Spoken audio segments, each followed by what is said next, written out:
ప్రీతిక, నా ఫ్రెండ్స్ నన్ను అడుగుతున్నారు.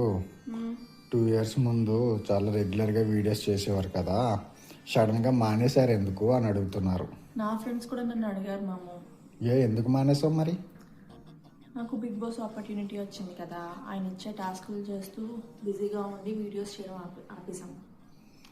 నీకు బిగ్ బాస్ ఆపర్చునిటీ వచ్చిందా? అవును. ఏ టాస్కులు చేసావు? నేను చేసిన టాస్కులు చూస్తారా? అయితే చూడండి.